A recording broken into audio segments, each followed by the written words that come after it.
right, so welcome, Hey, welcome, welcome to Limitless.Faith podcast. We are back for our financial freedom episode. We are trying to get you financially free, and these are the guys to do it. We have with us today Mr. LaHaji Thomas. What? Welcome, welcome.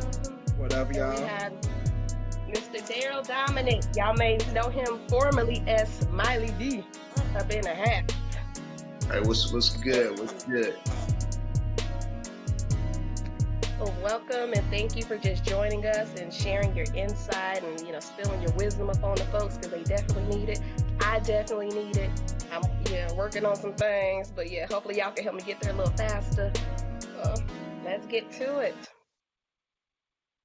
So like just growing up in a black household, being a millennial and not being taught much when it comes to, finances or rarely being taught anything if we were taught at all.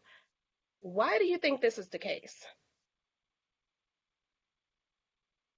You want to take that, D? And then I follow. Yeah, that's cool. It's a lot of layers to that.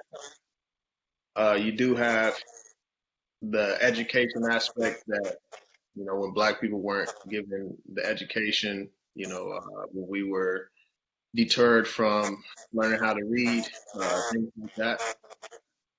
Also being denied capital, access to capital, which is the campaign that Martin Luther King was working on right before he died, the Poor People's Campaign, trying to have more equity in business and access to loans, access to all those different things. So um, I think that a lot of that wasn't taught, but I do think that uh, for financial more value,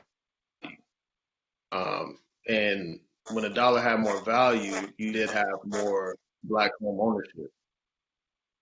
You did have families that were able to obtain housing. Obviously, in you had Black Wall Street, you had areas like Harlem, places like that, where we started businesses and we were able to thrive because the dollar had more value. I think now what we're seeing today is the dollar's value has decreased a lot.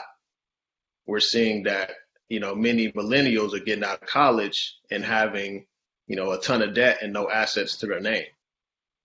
So that's kind of one of the issues is that college was pushed to a lot of us instead of getting into the trade fields.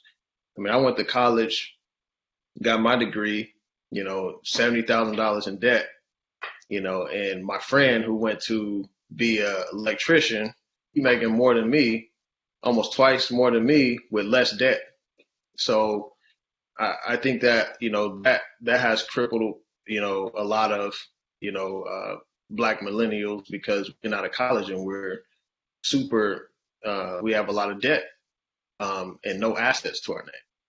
So I think that that's one thing that was pushed to a certain generation. Like, our moms, she pushed college and stuff and that worked for her generation. That worked for a lot of people in that generation when they were able to go to college, come out and get jobs, and you could take care of a family of 4 or 5 with one salary.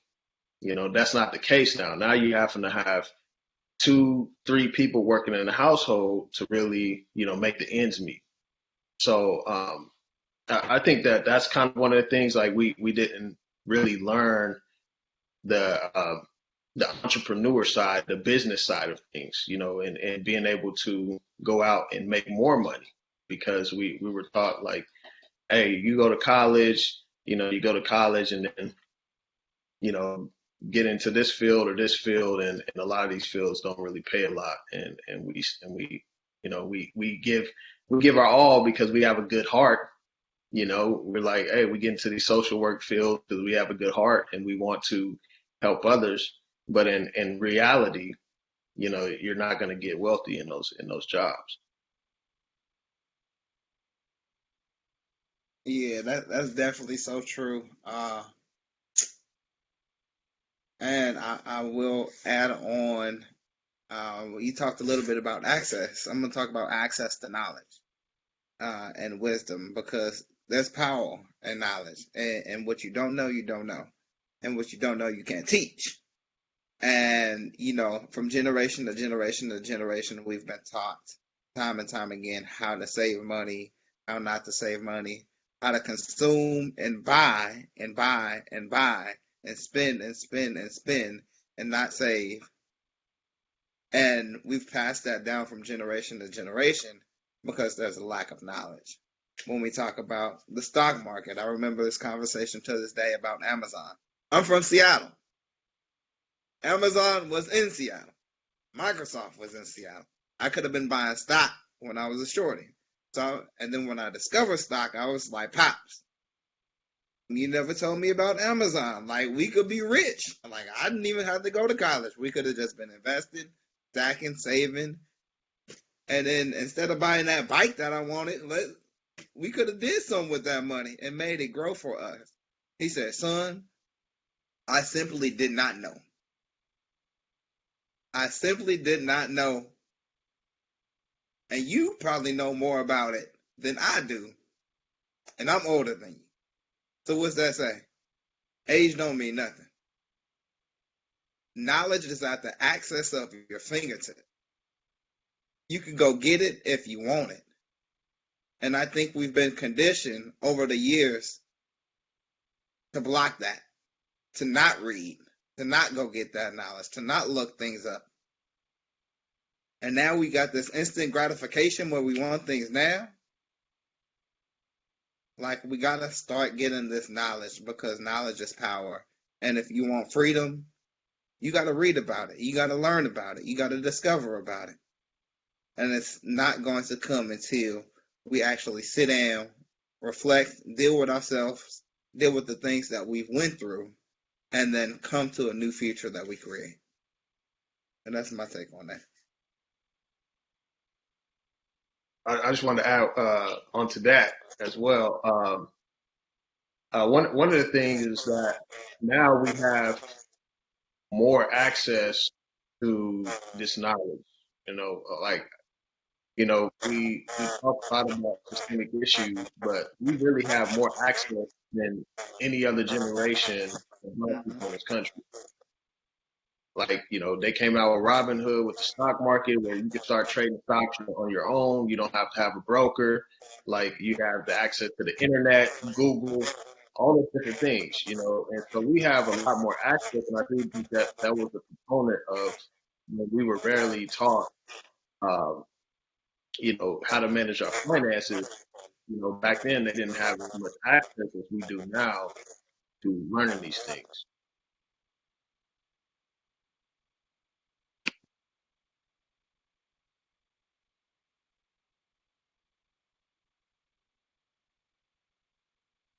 All right, y'all are coming with it. I would say this is hitting me a little hard, only because we were raised in the same household, right? So it's like your experience is pretty much my experience. But when we're talking about things that our parents did or didn't teach us growing up, typically kids learn by example what they see. So what are some things that we saw our parents doing when it came to managing money, that we've habits that we may have picked up and adopted into our adult lives that maybe we're realizing now that, hey, this is the wrong way to do it. So what are some of those things? I could tell you, for me, one of the best lessons that my mom could have taught me, and my dad as well, is if you want it, you got to go get it. I wanted a bike. They said, I can't afford the bike. If you want it, you got to go do something about it. So I looked around. I said, what do I have that I can make money to go get what I want? I saw my mom's lawnmower. I went around the community. Now, this can't be done in every community because, there's some things that go on in some communities that may not allow you to do it. But in my community, it was rather safe. So I got an opportunity to go, get to know my neighbors, to build community, to cut their grass, to make money, to get what I wanted. My father, he owned a soda business, a pop business, Coke business, wherever you at. They got different names for it. But with that, I was like, Pops, these are access. These are overflow. Could I take them to the school and sell them? He was like, sure, son. So I went to go sell them for $1 each. Made me a little money. The big fruit snacks. Bought the 20-pack and went and sold them to my friends. They were selling them for 75 cents at the school store. I was selling them for 50. I looked around what I had, and that's the thing, like, there's resources out there, and that's what they taught me. Utilize your resources, because there's so much out there that has value, and we look at it and we just like, that's just a lawnmower. Nah, that's a moneymaker. That's a whole business right there. There's somebody out there that needs their grass cut. There's somebody out there that's hungry. So they taught me to utilize my resources and meet the need that the customer is asking for. Because we're all consumers in one way, shape, or form. So discover what they need and meet that need. And be the best at it. It wasn't nothing to do with money, but like, it had everything to do with money, because it had everything to do with my ambition. It had everything to do with, you don't need a lot to make a lot. It had everything to do with my mindset. And I think that's the biggest thing. Like, what's your mindset around money? What's your mindset around making money? What's your mindset around failing when you don't make money? What's your mindset when you ain't got nothing in your bank account? Like, I cannot have nothing, but I'll go make something. I remember a few weeks ago, my bank account was at zero. And I only get paid once a month at my job. So I said, what could I do right now? And that mindset that mom installed in me, pops installed in me when I was 10 years old, was like, cool, I got a car. Let's go work Uber. I made more money working Uber than I made at my 9 to 5 that whole month. Because I flipped my mindset, and instead of complaining about I don't got nothing, I shifted and elevated it to a new level and made more than what I typically make. So I think that's the biggest thing, my mindset around, resources and making things happen. D? Yeah, yeah, for sure. I think one of the habits that I picked up was like more sitting still and waiting. And I agree that there's a lot of components of that. Being believers, like and still waiting on God. However, Jesus gave the parable of the talents.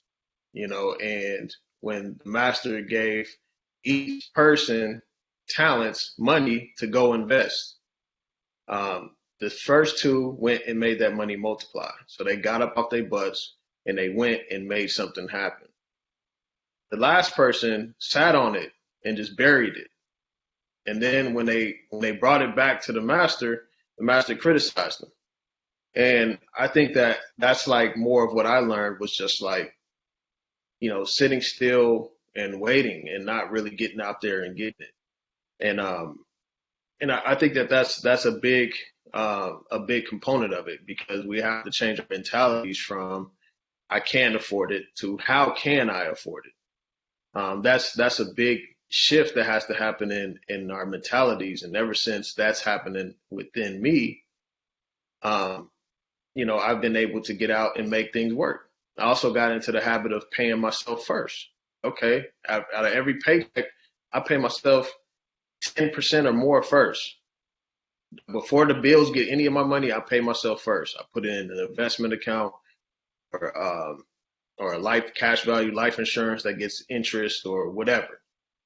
And then if I'm short on my bills, then it's like, hey, I'm gonna have to go make it work. I'm gonna have to go make this up. There's been plenty of times where, my mortgage was like, $1,500 at the time before I refinanced, but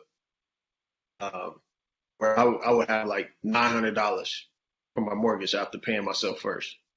And it's like, all right, I got 2 weeks to make this other $500 and to pay that. So, that's what I did. I put myself in challenging positions to make myself think and work and and just really changed my mentality that how can I afford it. Um, and I think one of the other things that kind of influenced me, at a young age was the outside influences that um, about materialism, and moms would, she would go and buy us these material things, whether that's like, oh, I want this jersey, or I want the Nikes, I want this and that. You know, I wish at some point, mom would have been like, no, we gonna put this in some type of stock for you. We're gonna buy you a Nike stock. How about that? Instead of a Nike jersey, we get you a Nike stock. Like something like that. Like I think that would have been, really helpful. As well as like, or even like an ounce of silver. Like, an ounce of silver you could have got for less than $5, in the early 2000s. And so like, they worth like 25, $30 now. So, I just think that, we put our money in buckets with holes in it. And that's what I learned, and that's what I grew up doing, because I started putting my money in things that lost value, things that didn't hold value, didn't appreciate in value. Um, and those things I don't have anymore. You know what I'm saying? Like I don't have any of the clothes that I got as a senior in high school. You know, uh, I don't have any of those clothes. The fly gear, all that stuff gets played out and stuff. Like it don't sustain any value. It don't benefit my kids today. It don't pay my bills today. So those are some things that I wish I would have learned, or I wish our moms would have had that perspective on. Hey, D, I got something to add to that. You know the funny thing, right? As you do know, so I'm thinking about like all of the. I'm looking at my closet right now. I got a few Jordans, but I wore them, so I can't sell them for as much as I want to. But the things that we used to buy are more valuable now than they were when we bought them. So if you got some retro Jordans from 1995 that you ain't never wore, dead stock, bet you selling them all for probably about 2-3 times the price that you bought them. And mind you, we was paying like $85, $100 for those Jordans. Now, the same shoe with less material is costing $200-$300. So better quality gets you more money now. The Pokemon cards that we used to buy, I'm pretty sure everybody had a little Pokemon. I'm pretty sure that everybody might have had some basketball cards, some collectible. During that time, we were not thinking about the value of the future. We were just thinking about the value of the present, and it's a game to play. When in reality, if we would have really been thinking about, this might be worth some money in the future, let me hold on to it. Then we probably would have bought 2 pair, held one, rocked the other, sold it in the future. But it goes back to the mindset and the knowledge that we had at that time, because we was busy playing and we wasn't thinking futuristic. See, when it comes to entrepreneurship, people think about the future and the future need. Nike is thinking 2, 3, 4 years ahead. We thinking about the now. And that's something that I wish, we would have got taught, is think about the future.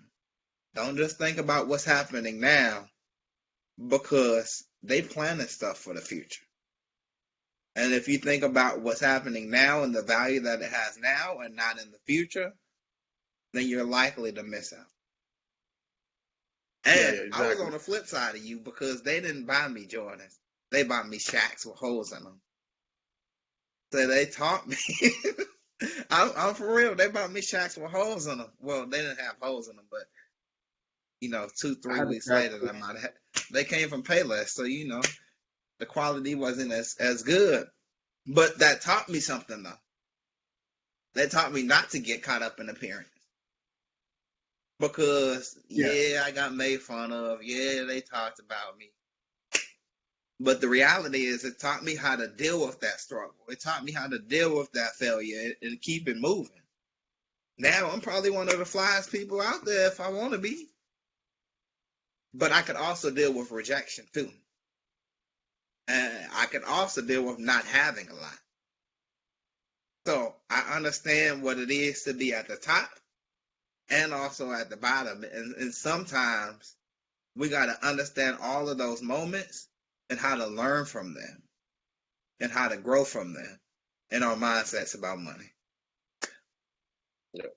Yeah, I was gonna say, when you got long-winded preacher mode right there, I was just trying to say that, yeah, like, you know, we, we didn't think like, okay, these would have value in the future. We bought those material things for, temporary approval. Whether that's like high school or whatever. And how many of those people's opinions even matter today?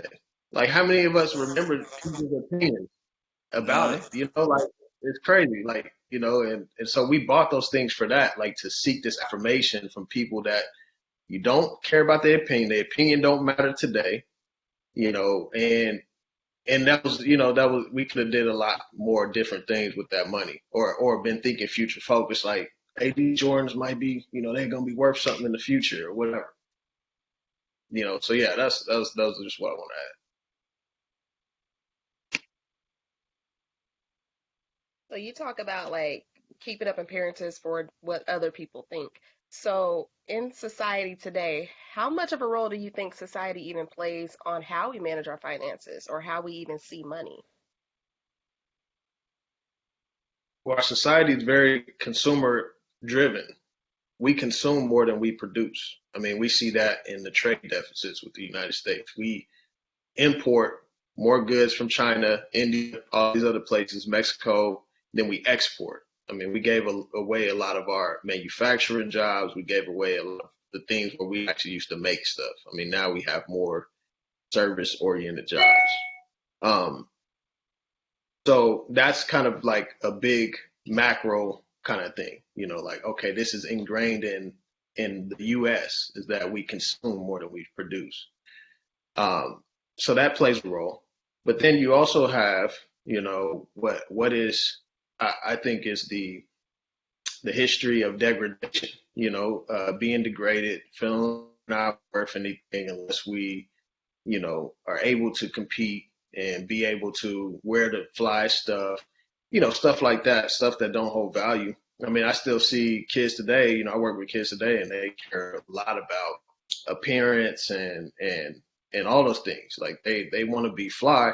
And I think it's psychological. I think it's traumatic. It's a result of trauma, of feeling like, you know, we weren't worthy, or feeling like we weren't, amount to anything. We wouldn't amount to anything unless we, could fake it till we make it. You know what I'm saying? Like, we go out and buy, spend, a few $100s on a pair of shoes, but don't have nothing in our bank account, and that's like a huge deception, and so I think that that's a role that society plays, is the materialism, consuming more than we produce.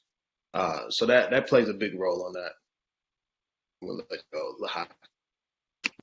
Yeah, it's funny you said that because I'm gonna go back to the example that I gave earlier, looking at IG and they said people out here buying $5,000 bags but can't afford to put $5,000 of cash in the bag.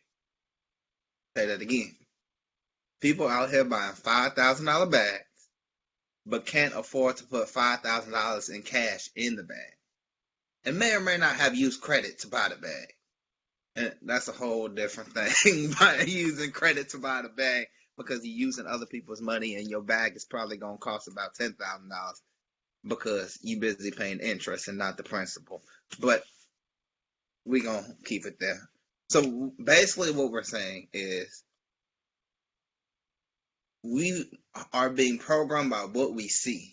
Commercials, other people, as Darrell said, um, the gratification of looking good, of validation. Listen, validation is in your hands, not theirs. So you don't need somebody to tell you, oh, that bag look fly, for it to be fly. You tell the bag that it's fly, and it's gonna look good anyway because it comes off with your confidence. So with that said, like you really gotta watch why you're doing what you're doing. Psychologically, it's probably saying, I'm doing this because, oh, shorty over there he like men that look good. So I gotta look good, so I'm gonna spend all of this money to look good, and she probably won't like you. Maybe, maybe not. But you're spending because you want to look good for someone else. I can't. I remember when I moved to Chicago, they got this thing called prime send-offs, right? They spend more money on a prom send-off, and I'm like, you broke. Now it is a celebration. Don't get me wrong. Like, it's live, it's lit. I love seeing it. I love, it's big. But at the same time, oh, they prom send off was better than my prom send off. So I'm finna do it bigger next year because I want to make sure that I'm better than them. Then it becomes a competition. How about we just all be great? Because it's not about what other people say about you, about your opinion, parents, about why you spend. It's not about, oh, I just seen Beyonce wear this, so I'm finna buy the same thing because it's Beyonce. I mean, Beyonce fly, don't get me wrong. But you could probably buy something that's a whole lot cheaper that look the same. You don't gotta buy the same brand, I'm just saying. Don't be controlled by the brand. Don't be controlled by the price ticket. Oh, I spent $1,000 on it, so what?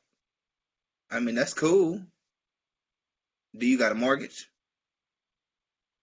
Like, do you got a business? Like, it's that $1,000 that you spent. Like, they ain't paying your bills. I remember hearing, um, you building their family legacy. You ain't building yours. So build yours first. Like, there's nothing wrong with buying the bag. There's nothing wrong with being a consumer. There's nothing wrong with any of it. But if you don't build yourself first, then you busy building them, their family, their legacy. You taking care of their children's children and not your own. So all I'm saying is watch why you spend and take care of your house first. Because your house matters too. Yeah, I was gonna say, I remember when a friend of mine, he's a Filipino, he invited me to this house, and this was like I think 3 years ago. He invited me to this house, and I went to the house, and I'm driving up a big hill. I'm in Tacoma, driving up a big hill. Then I get to a gated community. Then went to the gate, you know, and then you just see the whole city of Tacoma, big house, and they all in the hot tub. Like, yeah, come in the hot tub. So I come in the hot tub. We chop it up, and I'm talking to the owner of the house, and he's like, Filipino, first generation. He came here. They lived in a duplex when they first started. I think LaHaji, you might have to mute yourself. Let me see. So yeah, they came in a duplex, and they moved in a duplex. He ended up working, paying off that duplex, and bought the duplex. And then he started getting into real estate investing. And he started like really just working, buying houses, buying apartment complexes. Dude told me he make like $400 a minute. He had so many properties, Houston, apartment complexes, all type of stuff. And and then I asked him when did he buy his house that he was in now? He was like, oh, I just bought this a couple years ago at that time. So what he did was he wasn't worried about what people thought. He just kept working, kept building capital, kept building wealth. And then he bought his dream house later on, so that he could actually sustain it. And so he didn't go off like, oh yeah, now I got $1 million, I'm gonna buy $1 million crib, like a lot of these NBA players or sports players are doing, like they get that small check, they get you got to think like a few $100,000 and $1 million ain't what it used to be. Like we used to think like, oh, millionaire. That, I mean, it costs $1 million to buy a house in California, right? So it's really not as much as it used to be. So like he didn't get it caught up into the oh, I need to look good now. He kept working, and he stayed humble, stayed below his means for a while. Then he bought his dream crib later. And so that was really important that I saw that. And my friend that invited me there, he was just like, man, I brought you here to open your eyes. And I was like, okay, my eyes is open. I didn't know what to do then, but now it's like coming more full circle, so I'm like seeing like, okay, this is what he's talking about. Because I asked the dude, I was like, how did you get here? He was like, OPM, other people's money. I didn't know what other people's money was. Now I do. Now I know that he used other people's money. He used debt not to consume and to run up a credit card, but he used debt to buy assets that were going to pay him. And so that was another key thing. Like he waited until he bought his dream crib. I was gonna add on to that, and just use a little, like when you look at companies out here, companies buy stuff on credit to pay for the product that they sell to you to pay back their debt. They buy stuff on credit, pay for the product that they sell to you that you pay a premium for to pay back their debt. So they're making money off of the money that they make off of you to pay back what they borrow. So the reality is the risk is all on you as the consumer if you buy it and it doesn't bring value. So just really think about that. Like, you are a company. You are a Fortune 500 business. You are a $1 billion business. And when we think about ourselves, we need to carry ourselves like. And when we're thinking about our money, carry ourselves like we're millionaires, like we're billionaires. Like, you may not have seen one before, but go find one. I'm pretty sure they're accessible. One day I'm finna be one of them. I'm claiming in the next 3 years. And I'm speaking it. And I know what it takes to get there because I've been around them. And as I started to surround myself with people with more money than me, and that's another thing, like, get you a mentor that has and knows more than you.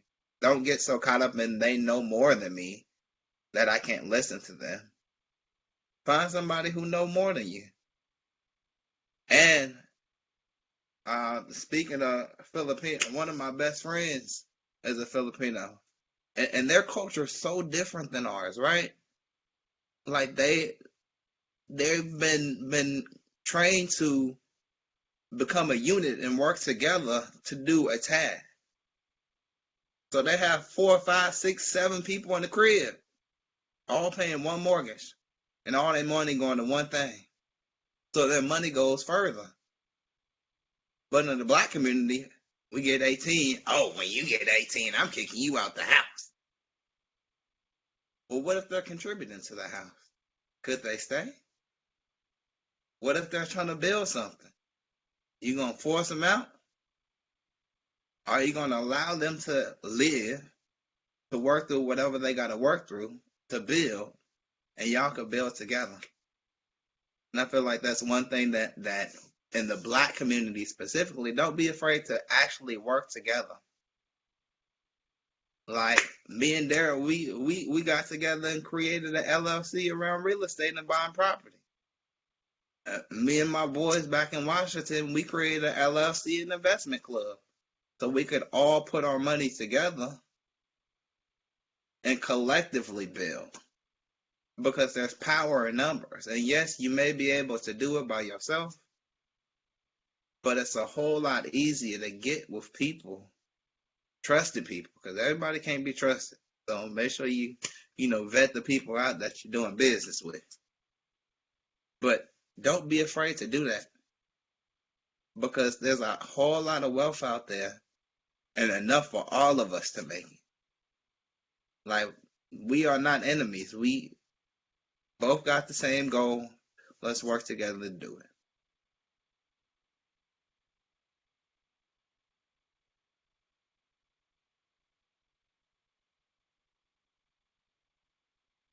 Fellas, y'all are on it tonight. So y'all mentioned like a lot of tips and things that, we can do to break this cycle of poverty. What about when it comes to credit and we're trying to build up our credit and we may want to put money towards that rather towards a business? What would you suggest? What would be like the process to do that?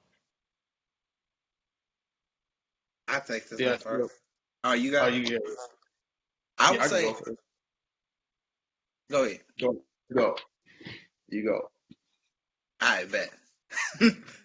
So I love credit. I love credit because like they say, credit is king, and as D said, other people's money, like they're going to pay based off of your credit, so you can use their credit in order to pay for something.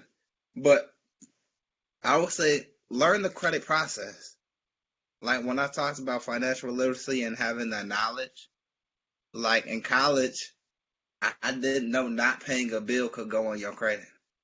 I didn't know if you don't pay your phone bill has the right to call the credit bureaus and say, hey, they ain't called their phone or they ain't paid for their phone, and I'm gonna need you to put this on your credit. And one mistake is going to cost you 7 years of credit. One mistake is going to cost you 7 years of credit. I didn't know if I run up a credit card that my credit is going to immediately shoot down. I didn't know any of this. I just knew that there was credit. And when you turn 18, if you want to build credit, when you go to college, you're out, they're going to start sending you credit cards and tell you to apply. And they're going to send you the most basic one that they know that they're going to approve you for. Because they know that you are a consumer and they know that you're going to spend. And they know that you're only going to pay the minimum balance because they told you all you have to do is pay the minimum. But if you know the game and you know what you're doing, you could play the game with. So that's what I will say about credit. Like, know what's happening. Know what utilization means. Know what happens if you don't pay something. Know what happens if something goes into collections. Know how to get stuff off. And if you can't get it off, who can get it off for you? If you want to write things for free, everything's at your fingertips online. They have tons of letters, tons of things, tons of knowledge that you could really just look up. But the key thing is you gotta want it. Like, I could want it for you, and I could do the work for you, and I could write the letter for you, and you could pay me to write the letter. But the reality is, after you pay me to write the letter, and I write the letter, and I get you out of credit, if your behavior hasn't changed, then those habits that you have are going to continue to get you back in the same place. I can get you the car, but they're going to repo a second car if you ain't changed your behaviors around how you deal with money and credit. So it really goes to, like, get that knowledge and change your behavior. If you get the knowledge and you change, you're going to have a different result. They say the definition of insanity is doing something multiple times and getting the same result. Don't make that mistake more than once. If you had your light turns off and you had your credit down, remember that feeling. I remember in college, I've had my lights turned off. Like, man, I don't want that to happen again. So I altered my behavior. I altered my saving habits. I made sure the bill was paid the next time. I've had tickets go to collection. Oh, The police pulled me over because I was black. I'm not paying that ticket. Okay, don't pay the ticket. When we put it on your credit and suspend your license, then what you gonna do? I've been there before. I've seen that struggle. And I said, that's not the game that we playing because I'm not going to win that game. So I learned the game and started playing it. As they say, play chess, not checkers. I learned how to move amongst the credit world because I read about credit, understand credit, and I know how to use credit. But it all came from me wanting to do that, and you gotta want it. I don't care what it look like, but you gotta want it. I can't want it for you. You gotta want it for yourself. But D, it's on you. All right. So your credit score is broken up into a lot of different. It's about 5 different categories. So your FICO score is 30% is based off of the amount you owe. So if you utilize too much of your amount that you're allowed, then it's going to affect your credit score. So if you're maxing out credit cards, that's going to affect your credit score. So they usually say you don't want to use no more than 30%. You may want to be at 20%, less than 20% to be a little safer side, on the safer side.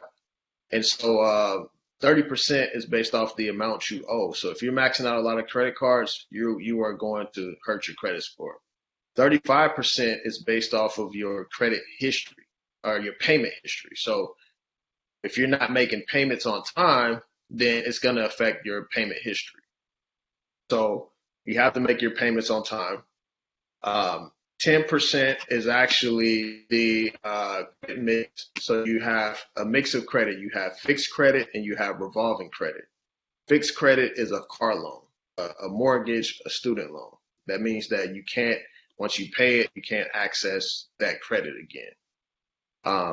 As far as revolving credit is like a credit card or home equity line of credit, things like that. So 10% is based off of that.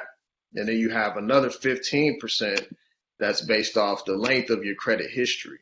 So if you are, say you have a few cards that are, 10 years old and then you go open like 5 cards in 1 year, that's going to hurt the length of credit history. So you have to, and it also alerts the banks of like, why is this person opening so much credit? Did they lose a job or they just trying to, borrow money because they're trying to lose, because they're trying to supplement their income or whatever. So you don't want to open too many accounts, but you also want to allow your accounts to grow older so that your credit score can get better. And then 10% is based off new credit, which means how many new accounts are you opening? If you're opening too many new accounts, you get those hard inquiries on your credit, and then you also can damage your length of credit history. So that's pretty much how those all work together. So you have to make your payments on time. You have to not use most of your credit balance. You have to have a balance between revolving credit and fixed credit. You have to not open up too many cards at a time, and then you also have to give your cards, don't close accounts. If you close a credit card account or anything like that, it's going to hurt your credit score. I remember I paid off my wife's ring on K Jewelers. I closed the account because I was listening to Dave Ramsey, and the credit score dropped like 40 points. So if you close an account, especially on the credit, revolving credit, then it's going to hurt your score.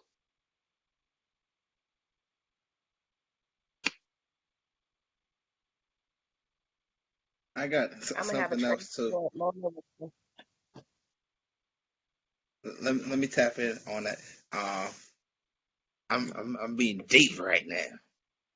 Okay, go ahead. One of the dope things about this, what Darrell was talking about, is we get the opportunity to affect not only ourselves but the people around us. So as we're being elevated, those around us are being elevated as well.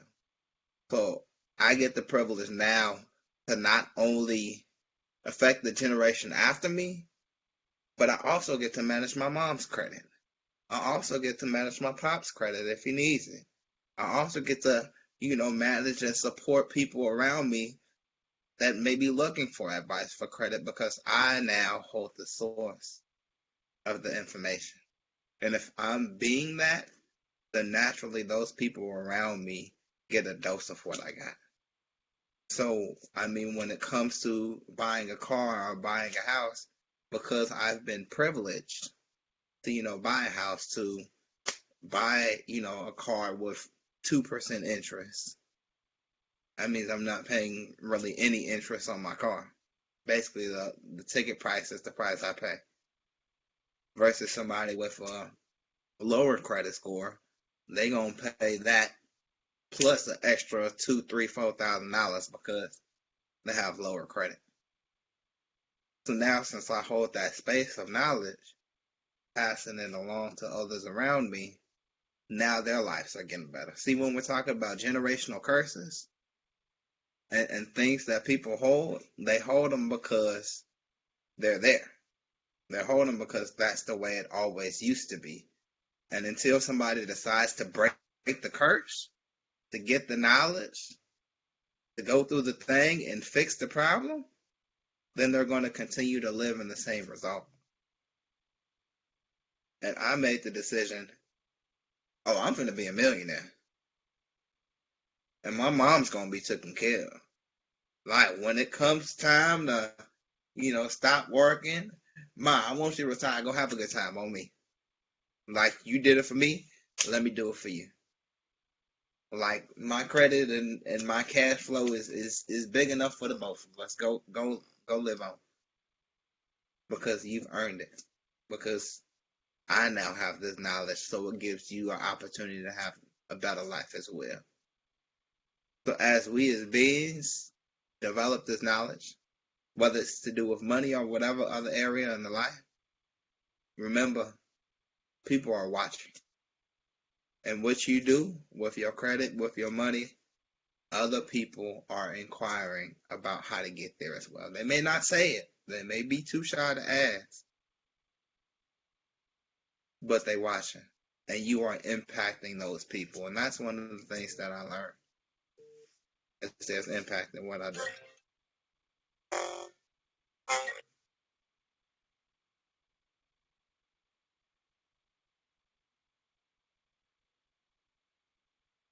What you got, Smiley D? You about to say something? I heard some noises in the background. So I just wanted to have a transparent moment really quick because you talked about buying a car and all that. I went through a moment where I was working on my credit. Didn't have the best credit, but my car was a piece of crap and I had to get rid of it. Mind you, I was upside down on the car. So having to, buy a new car and tack that onto it, on top of that, not having the best credit, I'm not like, it's just not knowing the type of things and, just needing to have those people around who can pour those things into you. And honestly, like, I'm kicking myself in the butt, like, man, why didn't I call LaHaji when I was buying a car? No, but it's important to have those people. And we get ashamed of our credit and not wanting to reach out and ask those questions and, hey, help me in this area because, of our past mistakes and things that cause us, to get ourselves in that predicament. But it is important to be transparent, not only with ourselves, but with others, because they can help build us up in the process. I just wanted to throw that out there. Yeah, and that's an important piece is that, it's like it's a statistic out there that says like about I think it's over 50% of Americans don't have $500 for an emergency expense. And having credit, a lot of times when we have an emergency, we go to borrow money for the emergency instead of having the emergency fund put aside to take care of that.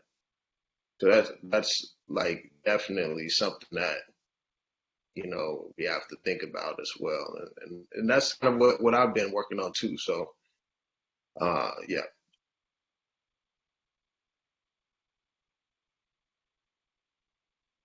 Okay, so what are some things like we should be pouring into our kids? We had to learn the hard way. What are some things that we could be teaching? Yeah, so I teach my kids. I went and got a couple of props for you guys.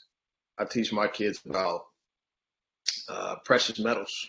and how to store value. So this right here, the gram of gold, Noah's Ark. This cost about, you could buy these for about like $100. That's $130 right there. This right here, 10 ounces of silver. That's about $350. So back in the day, in the early 1900s, 1 ounce of gold was $20. $1 used to be 1/20th of an ounce of gold.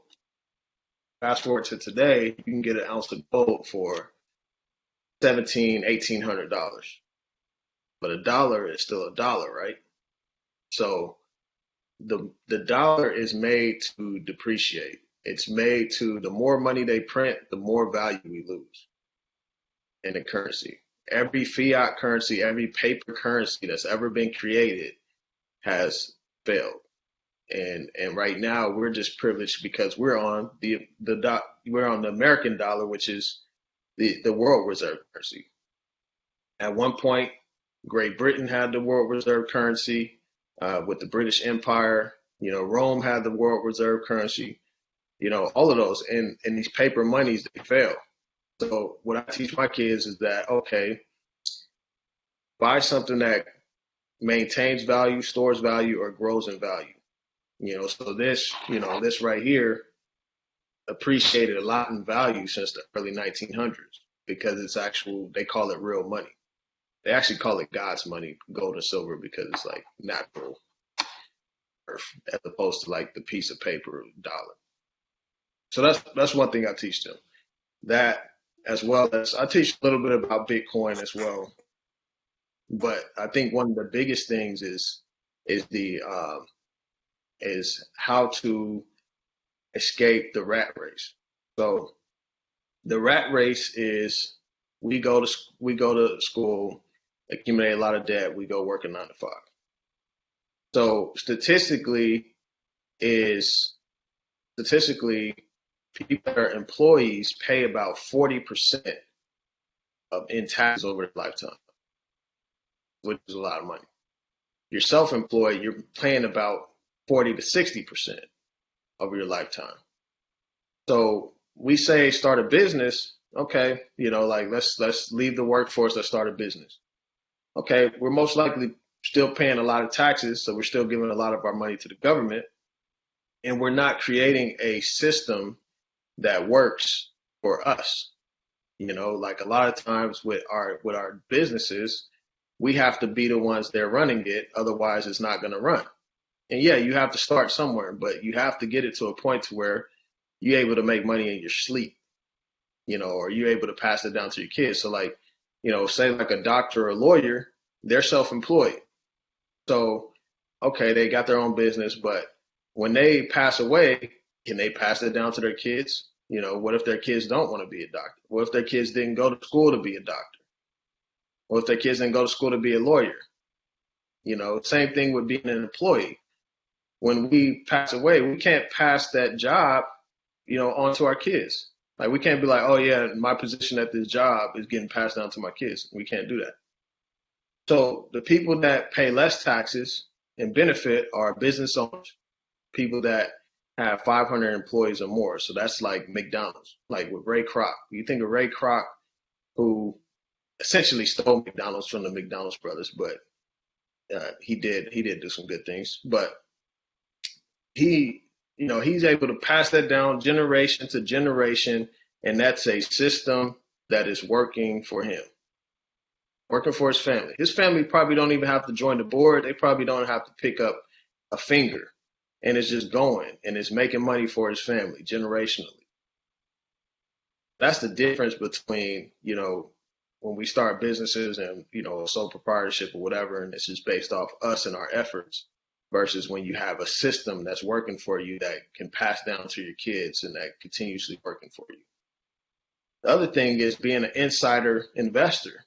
That's real estate. Okay, like, I'm a homeowner. I want to own some more investment properties, which I will in the future, but this is something I'm like, okay, my kids can either live here, whenever whenever I'm gone or whatever, or they can rent it out, and make a little passive income, make money or sleep. Okay, put a tenant in here, charge them $1,000 or whatever, you know, make some money off of it. So this is something that I can pass down to my kids, and that's something that I'm teaching my kids that can actually pass down as well. Same thing with stocks. You can pass down stocks and investments and things like that. You got to have a life insurance policy. I talk to my kids about, well, I don't talk to them about life insurance policies on them yet, but I tell them like, hey, something happened to me, $800,000 is coming your way. Y'all can pay the crib off, you can do whatever, but obviously spend it wisely on things that are going to appreciate the value. So for me, like I just teach, my kids like, okay, like if we're going to join the rat race, we're going to pay a lot of taxes. We're not going to make a lot of money. And we're going to be trading our time for money. So, when Jesus says you can't serve both God and money, and it's interesting because it's like one component of it is like you don't want to be idolizing money. But I think another component of it is that we all get up and go to work and like we have to work. We have to do this. But imagine if you didn't have to work and you had systems working for you, how much time would that free up? Where you can actually live out, God's dreams for your life, where you can actually go be a part of the church, a pastor of church, or whether you can go, do all these other things because you're not having to be at a 9 to 5 every day, So, I mean, like we can actually go serve God and be a part of the Great Commission and do all these other things, without having to go sit behind a desk every day, So like, it's just, you can either trade your time for money or you can have money work for you. Money. So I'm trying to get to the position where money is serving me, like where it's like, okay, I'm not serving money. I'm not working for money. Money's working for me.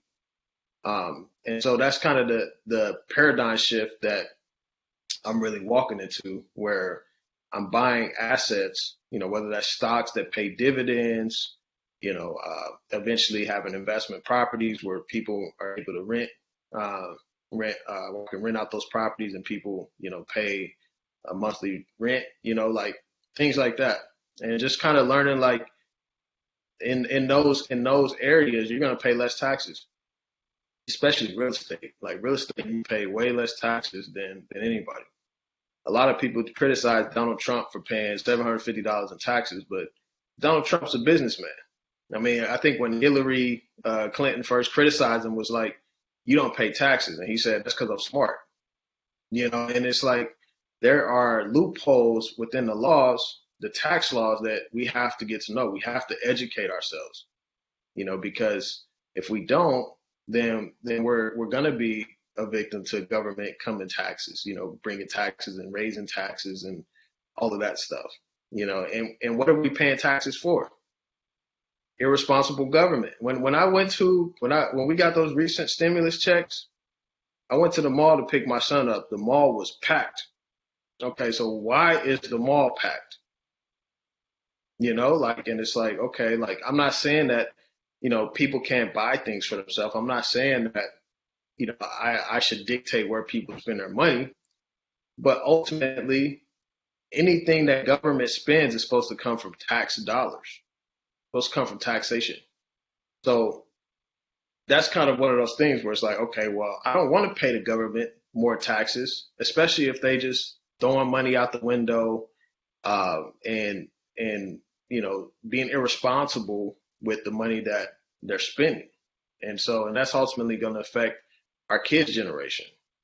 So our kids are going to inherit, $160 trillion in debt. And so we have $30 trillion on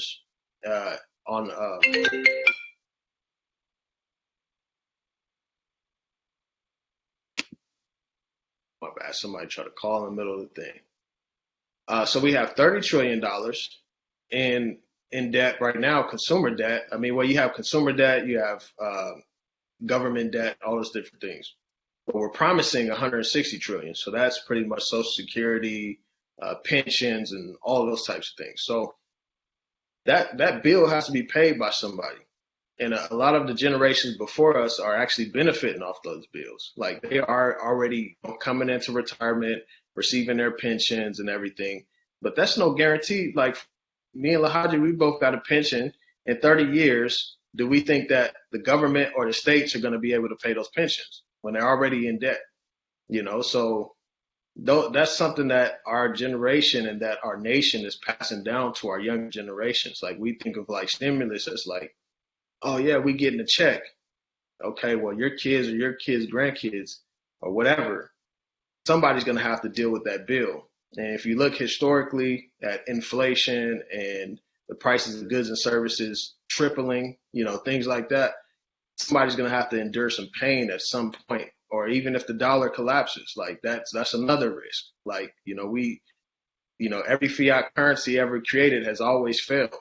Every kingdom ever existed has always been overtaken or brought down.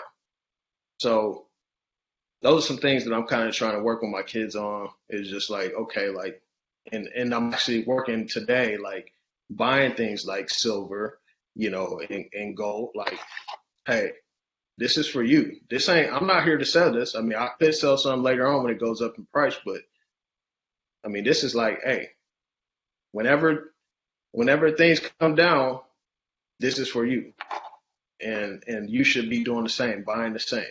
I bought my son recently the Black Panther silver 2 ounce head, and it's painted black and everything. Rest in peace, Chadwick Boseman. So like stuff like that. It's like, okay, hey, this is for you, and so I'm using different creative things to teach my kids about money.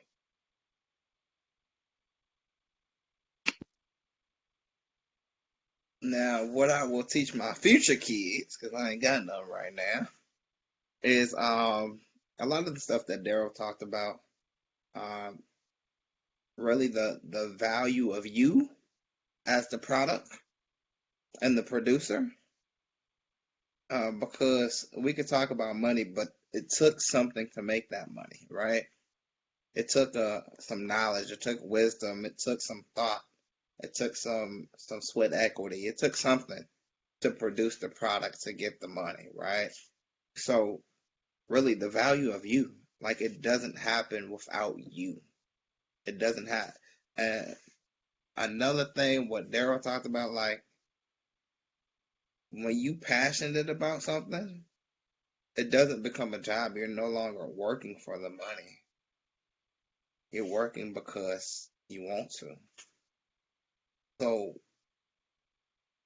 don't stay in the job because you're getting paid and not satisfied. Like do it because you love it. And the Bible says your gift will make room for you, right? So with that mean, like your gift, your passion, what God has naturally birthed inside of you is going to make room. I'm watching a series right now called what is it called? Purpose Chasers or Purpose Over Paycheck. Michael Todd, watch a great pastor out of Tulsa, Oklahoma. But he talks about how your purpose, not about the money. It's not about making God the money. It's not about going to work because you have to go to work to make the money. But it's talk about really operating in purpose. And as you operate in purpose, it's going to curate the passion to make the money. And it's going to make room for you naturally. I mean, Bill Gates made a computer. He was probably passionate about it, and it made him a whole lot of money. Everybody who has a whole lot of money was operating in their purpose, and it birthed money. There's a product inside of you. So that's what I'm teaching my children. Is there what's inside of you that you would like to birth? What does the world need that's in you?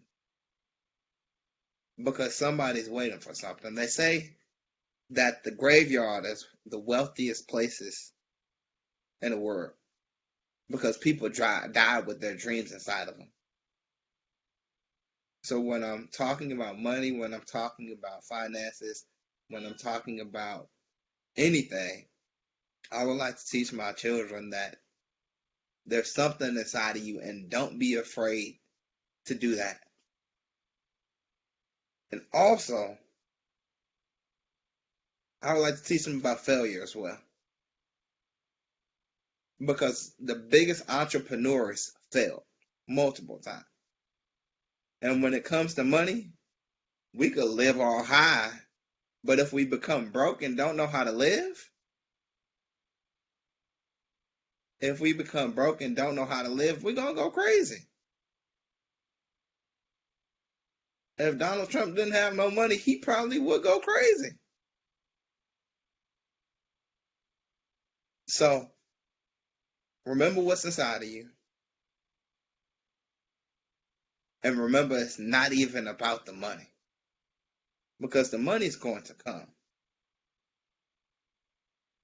But who are you that makes the money? Who are you that curates? Who are you that allows God to birth something within inside of you? Like there's something inside of all of us. There's a purpose inside of all of us. But the question is are you willing to let the world see what's in you? I'm done preaching. Yeah, I Okay, was Pastor gonna say, Thomas. one of the other things I would teach my kids, which I talked to my son about this a few times, like, he's 11, so, as he figures out what he wants to do in life, if he wants to go to college, I'll say, yeah, if you want to go to college, that's cool. But what I'm going to do is I'm going to talk to him about, like, okay, like if you're going to college, now you got to figure out what you're going to college for. I mean, because, like, to be honest, I could be doing social work in the streets. I can be in the church just hitting outreach in the streets and doing social work as opposed to like doing it for the system. And I've accumulated a lot of debt, and a lot of times most of those jobs aren't going to pay that debt back. I mean, we get on the student loan forgiveness programs and all of that stuff. So, but my friends that went to school for like being engineers, they jumping right into the field and paid bank, working for the shipyards, the Navy, all of that, getting paid a lot of money. So I think just having that conversation with them, not just saying like, oh, just go to college. Like, no, like I want you to think like, okay, well, if you're going to college to be a social worker, all right, how much debt are you going to have? Is this paid for through scholarships? What, I mean, I'm gonna have some money for them, whatever, just to help take care of some of that debt. But, it's just like thinking down the line, for me, I got to pay $70,000 in debt, so it's like, I don't want my kids to experience that too. So I want to educate them on like college and like what's going to pay, uh, and certain things. I mean, certain degrees out there don't provide, jobs. So it's like, hey, if you're gonna get, a degree in marine biology, where are you gonna get a job at? So there's a lot of people finishing college with amazing degrees that get a good education, but they're not able to find a job. So find something useful, or you can, join an apprenticeship, learn how to build houses. Everybody's always going to need a house. You know, people always going to need that. So that's another thing. It's like, okay, these are skills that pay a lot of money. I work with people that work in the boating industry. They build boats and stuff. I was talking to my friend Joel, like this, it looked like a small boat. I'm like, how much you charge for that boat? How much you charge for that boat? Oh, $6,000. I'm like, and you building it that quick? And stuff like that. And it's like, hey, I would have, if I could have done some things differently, I would have went into trade school. I would have became an electrician, a plumber, construction worker, learned how to build houses, things like that. And that's things that I want to do to my house right now. I mean, I'm asking my friend, like, he owns a construction business as opposed to like, knowing how to do it myself. And I've learned some things by working with some of my friends, like obtain some skills to save money and not having to hire out and pay a lot of money for that. But I mean, it's just like whatever you go to school for, make sure that it's going to be able to whatever you do afterward is going to be able to pay for the school. So that's another thing. Yeah. And then also, last thing, don't let your parents, don't let nobody tell you what you should do. Sometimes we do things because others want us to do them. So like, oh, I really want you to be a doctor. I really want you to be a doctor. I really want you to be a doctor because doctors make a lot of money. So you've been conditioned to be a doctor, but you really don't want to be a doctor. Like, don't do that because eventually you're going to go in a whole lot of debt, and about 3-4 years later, you won't be a doctor, and then you're going to be like, okay, I'm going back to school to pay more money to do what I really wanted to do. Like, do what you want to do and don't be scared to step up and stand up for yourself. That's another thing I would teach them. Like, yes, I want what I want for you, but the question is, what do you want for yourself? Because I can't make that decision for you. And a lot of times, as parents, we want them to go to college because that's what we've seen, not understanding that there is a whole lot of debt that goes into it if you don't got no scholarships. Or we want them to be star athletes, so we pay for AAU, we pay for coaching, we pay for all of this. And then when they don't make it, spend all of that money. And sometimes they don't even want to do it, and they're just doing it because you told them to. So, telling my kids, this is your life to live. What do you want to do? What are you passionate about? How do you want to make your money? If we do go to college, yes, I'll have the conversation about debt and all of that different type of stuff. But what is it that you're going for? Why do you want to go? Asking those tough questions, because that's one thing that we all need to ask ourselves is, why am I doing this? Am I doing it because I want to meet mama's dream? Mama wanted to be a doctor because she didn't have the opportunity to be one. I won't be one. Mama wanted to own her own business, so I'm going to run the family business and get an MBA because it's the family business and that's what the family does. But if you're really not passionate about the family business, then eventually the passion is not going to show and it's going to fade out and the business might fail. So installing in them that, like, this is you. This is your life. What is it that you want to do? And as they get older, I'm sowing into that thing. So like when I'm out in the community and I've seen young entrepreneurs, parents put their lives on hold to sow into the future of the young person. They say, okay, cool, you doing this? Cool, well, I'll go set up them. They literally become their manager to make sure that their dream gets birthed. Because it's no longer about them as the parent, because they're there. Now it's about birthing the future.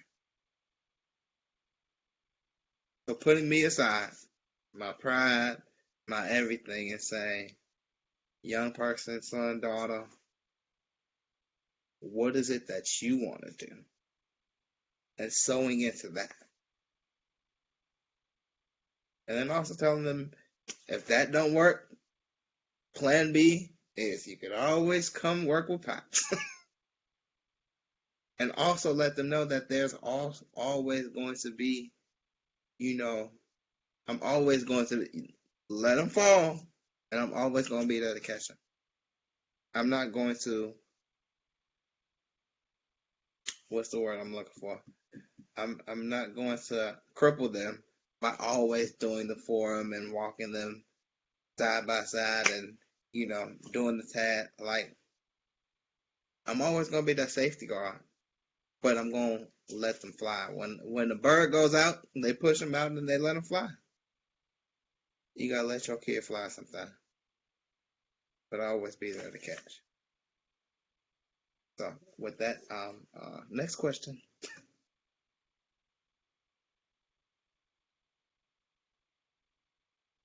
Y'all done turn this to a whole parenting session. How to raise your kids. About money. That's awesome though. Ms. Denise, you have anything before we close out? No, I just want to say I definitely learned a lot here today. So I definitely was taking some notes over here because you fellas was definitely spilling it. So I'm definitely going to take everything you guys said, and hopefully our listeners will too, and apply this to their lives. So Darrell, where could they if people want to look you up, where could they find you on social media? Oh yeah, you can find me at the Money Level Show. So LaHaji, you got mute. Can your feedback just every time?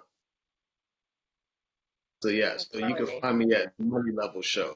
So that's where I'm at. Levels is plural. I do a lot of this financial education, and I do whiteboard videos breaking down economic concepts and things like that. So it's time to level up. Wherever you at, anybody can come learn and be able to um, really just gain some new perspective. I interview some pretty successful people on there. I've interviewed Jim Rogers. He's worth hundreds of millions. Rick Rule, David Morgan coming up. So I've interviewed some big people to get some perspective, from where we're trying to get to, and being able to learn from people that already made it. So yeah, that's where you can find me though. Oh, And I got the credit score lesson. I have it all on the whiteboard. If anybody wants to see that, I'll send it over to Kayla if she wants to share that. and you can find me on Instagram at God Sent Child,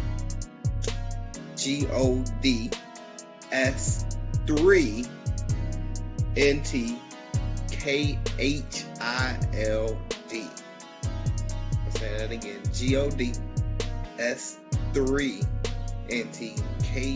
GODS3NTKHILD, or on Facebook at LaHaji Botata.